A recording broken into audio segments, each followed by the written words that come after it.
제48편 고라자손의 시 곧 노래. 여호와는 위대하시니 우리 하나님의 성 거룩한 산에서 극진히 찬양받으시리로다. 터가 높고 아름다워 온 세계가 즐거워하며 큰 왕의 성 곧 북방에 있는 시온산이 그러하도다. 하나님이 그 여러 궁중에서 자기를 요새로 알리셨도다. 왕들이 모여서 함께 지나갔으며 그들이 보고 놀라고 두려워 빨리 지나갔도다. 거기서 떨림이 그들을 사로잡으니 고통이 해산하는 여인의 고통 같도다. 주께서 동풍으로 다시스의 배를 깨뜨리시도다. 우리가 들은 대로 만군의 여호와의 성 우리 하나님의 성에서 보았나니 하나님이 이를 영원히 견고하게 하시리로다. 하나님이여, 우리가 주의 전 가운데에서 주의 인자하심을 생각하였나이다.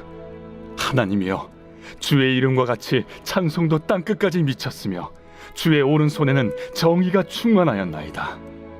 주의 심판으로 말미암아 시온산은 기뻐하고 유다의 딸들은 즐거워할지어다. 너희는 시온을 돌면서 그곳을 둘러보고 그 망대들을 세어보라. 그의 성벽을 자세히 보고 그의 궁전을 살펴서 후대에 전하라. 이 하나님은 영원히 우리 하나님이시니 그가 우리를 죽을 때까지 인도하시리로다.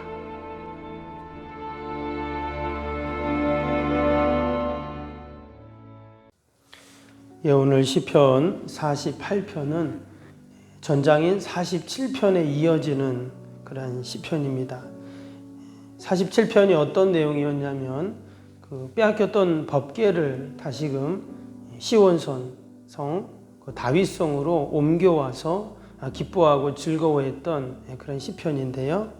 이제 그 법궤가 다윗성에 딱 안치가 되고 나서 다시금 또 하나님을 찬양하고 또 경배하는 그런 내용이 이제 48편입니다.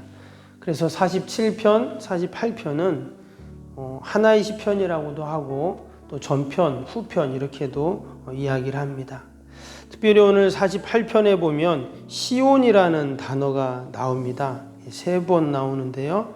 2절에 한번 보시면 터가 높고 아름다워 온 세계가 즐거워하며 큰 왕의 성 곧 북방에 있는 시온산이 그러하도다.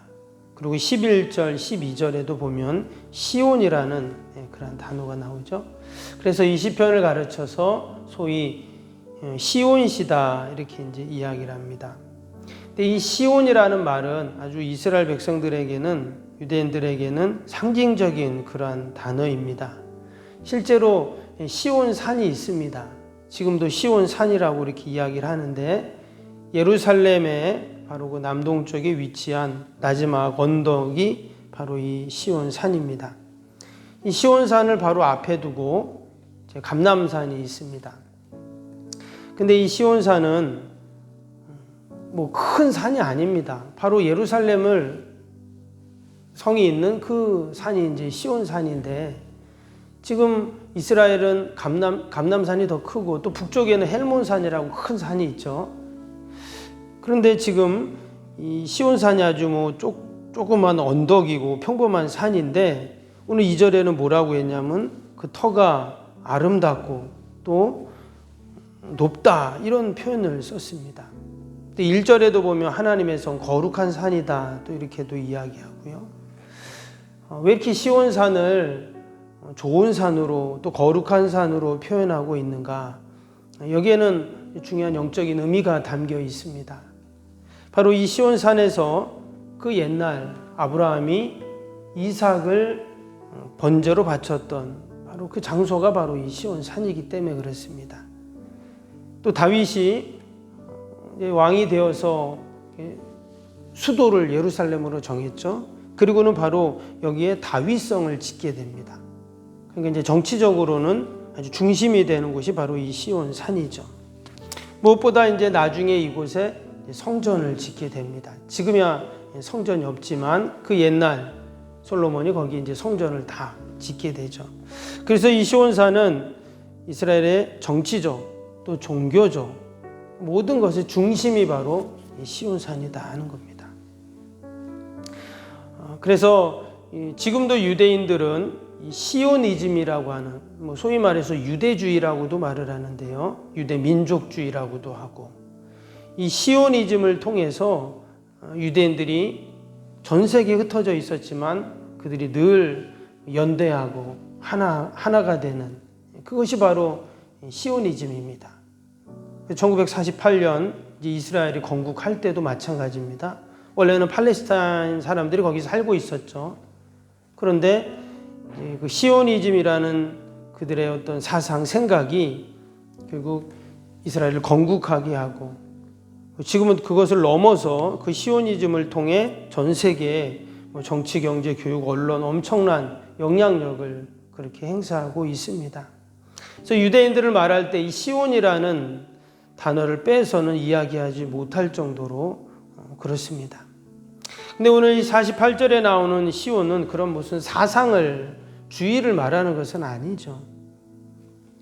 말 그대로 시온산에 법궤가 안치될 때 하나님의 임재의 상징인 법궤가 안치되는 것을 기뻐하고 즐거워하는 그런 모습으로 묘사를 하고 있습니다. 그럼 왜 그 시온에 법궤가 안치되고 그것이 올 때 이렇게 기뻐하고 즐거워했는가? 오늘 밑에 9절을 한번 보겠습니다. 9절 보시면 하나님이여 우리가 주의 전 가운데서 주의 인자하심을 생각하나이다. 법궤를 딱 모시고 와서 그들이 처음 생각한 게 뭐였냐면 주의 인자하심을 생각했다 하는 겁니다. 그래서 인자라는 단어는 헤세드라는 단어죠. 우리가 잘 아는 단어입니다. 사랑의 하나님, 자비의 하나님, 또 은혜 하나님, 선하신 하나님 이야기할 때 우리가 헤세드의 하나님을 이제 생각을 합니다. 근데 법궤가 딱 주의 전에 안치될 때 그들이 뭐라고요? 하나님의 인자하심을 생각했다 이렇게 이야기를 합니다. 그래서 우리가 주님 전에 와서 예배 드릴 때 또는 말씀을 들을 때 또 하나님을 생각할 때 우리의 마음 가운데 어떤 마음이 있어야 하는가? 바로 하나님의 인자하심을 우리가 생각을 합니다. 그 사랑의 하나님, 선하신 하나님을 우리가 생각을 하는 것이죠. 우리가 예배의 자리에서, 기도의 자리에서도 무한한 사랑을 베풀어 주시는 우리가 그 하나님을 생각하면서 우리도 시편 기자처럼 함께 기도하고 또 그 하나님의 인자와 자비를 여러분 구해야 할 줄로 믿습니다. 또 10절에 보니까 10절 보시면 하나님이여 주의 이름과 같이 찬송도 땅끝까지 미쳤으며 주의 오른손에는 정의가 충만하나이다. 정의의 하나님을 생각하면서 또 지금 찬양을 하고 있습니다. 정의의 하나님이라는 것은 말 그대로 기준이 되는 것이죠. 우리는 무엇이 의고 또 무엇이 옳고 어떤 게 정의인지 사실 잘 구분을 못합니다. 왜? 늘 우리는 내 기준이기 때문에 내가 좋으면 그게 정의인 것이고 나에게 좋지 않으면 정의가 아닌 거예요. 나에게 도움이 되고 나에게 유익이 되면 정의고 나에게 유익이 안 되면 정의가 아닌 거예요. 때문에 우리는 그 기준을 잡을 수가 없어요. 그런데 하나님은 주의 오른손에는 정의가 충만하다고 했어요. 그래서 우리가 늘 어떤 기준과 판단을 둘 때 어디에 둬야 되냐? 하나님께 두는 겁니다. 하나님의 말씀을 두는 거예요. 어떤 사건이 있거나 문제가 있거나 또 그것을 해결해야 할 때 우리가 그 기준을 어디에 두냐? 오른손에 정의가 충만하신 그 하나님께 둘 때 하나님이 모든 것들을 선하게 인도해 가실 줄로 믿습니다. 또 11절도 보면 주의 심판으로 말미암아 시온산은 기뻐하고 유다의 딸들은 즐거워하리로다. 오른손에 정의가 충만하니까 하나님이 심판을 하시면 어때요? 기뻐하고 즐거워한다 그랬어요. 왜? 바르게 심판하시고 바르게 정의를 내려주시기 때문에 그런 것이죠. 오늘도 오른손에 정의가 충만하신 그 하나님께서 모든 것을 선하게 심판하시고 또 선하게 인도해 가실 줄로 믿습니다. 14절도 보면 14절에 뭐라고 했습니까? 이 하나님은 영원히 우리의 하나님이시니 그가 우리를 죽을 때까지 인도하시리로다. 인자하신 하나님, 또 정의가 충만하신 그 하나님이 우리를 죽을 때까지 인도해 주신다, 이렇게 말씀하셨어요. 이 말은 영원히 인도해 주시겠다, 변함없이 인도해 주시겠다 하는 그런 말씀입니다. 우리는 너무나 잘 변하지만 하나님은 영원히 변함이 없다고 약속해 주십니다. 우리를 향하신 그 사랑, 그 인자하심, 그 정의로우심이 변함이 없다는 말씀이죠. 그래서 우리는 하나님을 찬양합니다. 아침에 일어나자마자 우리가 하나님을 찬양하고 또 하나님께 영광을 돌리는 이유가 바로 여기에 있어요.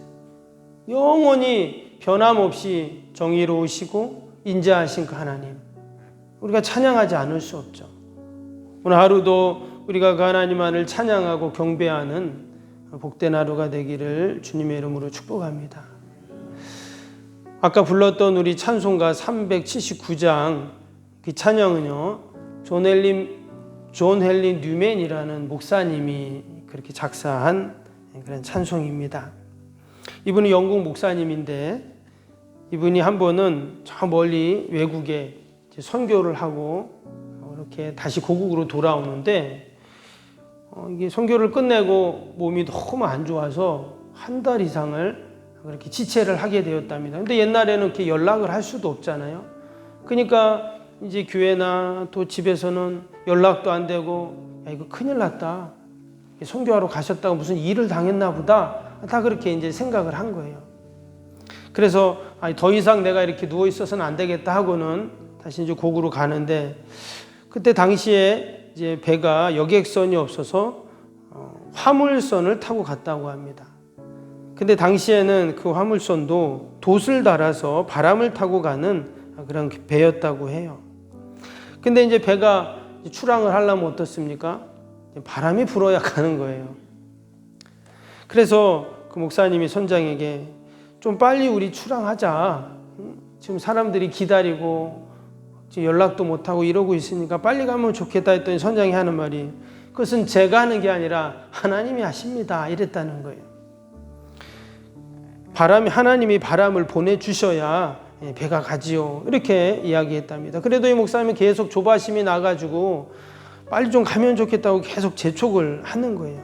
그래도 바람이 불지 않으니 배는 갈 수가 없었습니다. 그리고는 선장이 또 그런 말을 합니다. 오늘 밤이라도 하나님이 바람을 불어주시면 우리는 저 별을 보고 빨리 배를 운행해서 목사님이 원하는 곳으로 모셔다 드릴 수 있습니다. 목사님이 그 이야기를 듣고는 큰 감동을 받고, 주의 종인 자신도 이처럼 하나님을 의지하지 못하고 조바심을 내는데 이 선장님이 다 하나님께 맡기고 또 배를 운행하는 모습을 보면서 다시금 자신의 신앙을 돌아보며 오늘 함께 불렀던 그 379장 찬양을 지었다고 합니다. 내 갈 길 멀고 밤은 깊은데 내 앞에 험산 줄령 만나지만 하나님의 우리 앞길을 빛으로 비춰주시고, 때로 바람이 불고 또 불어야 우리의 인생의 배들이 움직이는 것처럼 하나님께서 우리의 인생에 하나님의 그 은혜의 바람을 불어주셔야 한다는 마음을 갖고 이 찬양을 지었다고 합니다. 집에 가서 다시 한번 불러보시고 또 유튜브에서 한번 이렇게 들어보니까 아주 은혜가 돼요. 그래서 다시 한번 이 찬양을 또 부르시길 바라고, 오늘도 하나님께서 그 인자하심으로 그 정의로우심으로 우리를 변함없이 인도해 가십니다. 늘 하나님 의지하고 믿음으로 승리하는 저와 여러분이 되시기를 축복합니다. 우리 주님 주신 말씀 생각하면서 우리 함께 새성정 건축을 위한 기도, 월요일 기도 함께 하겠습니다. 16번부터 30번까지 기도입니다. 16번부터 30번까지. 기도와 헌신을 통해 보이지 않는 영적 성전 건축이 먼저 이루어지게 하옵소서. 아멘. 모든 성도들이 믿음의 눈을 열어 하나님의 새 역사를 바라보게 하옵소서. 아멘. 성전을 봉헌하기까지 성도들에게 흔들리지 않는 반석 같은 믿음을 주옵소서. 아멘. 이웃사랑, 섬김, 세계선교가 한치의 흐트러짐 없이 이루어지게 하옵소서. 아멘. 새로운 공간이 다음 세대와 모든 열방을 구원하는 축복의 통로가 되게 하옵소서. 아멘. 교회 건축이 고통당하는 자들의 치유와 회복의 성산으로 쓰임받게 하옵소서. 아멘. 온 성도들이 주님의 거룩한 비전에 하나 되고 소명을 따라 헌신하게 하옵소서. 아멘. 각자의 형편은 다르지만 주님께 빚진 자의 마음으로 동일한 헌신을 하게 하옵소서. 아멘.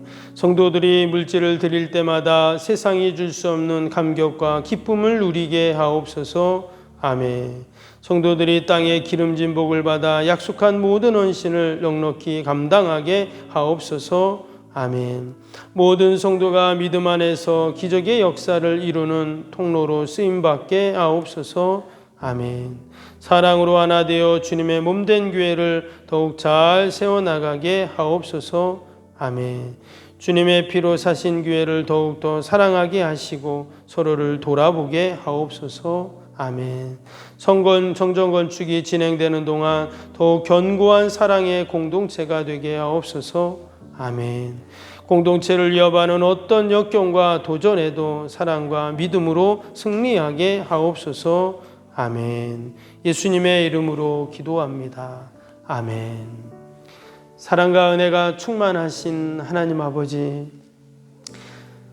인자하신 하나님, 또 오른손에 정의가 충만하신 그 하나님께서 오늘도 우리의 가정과 일터와 또 주님의 몸된 교회, 또 우리의 인생의 앞길을 선하게 인도하여 주실 줄로 믿습니다. 그러나 믿음을 갖고 오늘도 다 하나님께 맡기게 하시고 하나님의 도우심, 은혜를 경험케 하여 주시옵소서. 아버지, 우리의 인생에 하나님이 불어주신 은혜의 바람이 아니면 우리가 앞으로 나아갈 수가 없습니다. 오늘도 하나님께서 우리의 자녀들의 인생, 또 아버지 주님의 교회, 또 우리의 일터와 우리의 모든 소망과 계획 가운데 하나님의 은혜의 바람을 불어 주시옵소서. 성령의 바람을 불어 주시옵소서. 늘 하나님의 아버지 은혜 가운데 살게 하여 주옵소서. 오늘 새벽에도 기도하는 모든 우리의 기도의 제목들마다 하나님이 들으시고 신실하게 응답하여 주옵소서. 예수님의 이름으로 기도하옵나이다. 아멘. 하늘에 계신 우리 아버지, 아버지의 이름을 거룩하게 하시며 아버지의 나라가 오게 하시며 아버지의 뜻이 하늘에서와 같이 땅에서도 이루어지게 하소서. 오늘 우리에게 일용할 양식을 주시고 우리가 우리에게 잘못한 사람을 용서하여 준 것 같이 우리 죄를 용서하여 주시고 우리를 시험에 빠지지 않게 하시고 악에서 구하소서. 나라와 권능과 영광이 영원히 아버지의 것입니다. 아멘.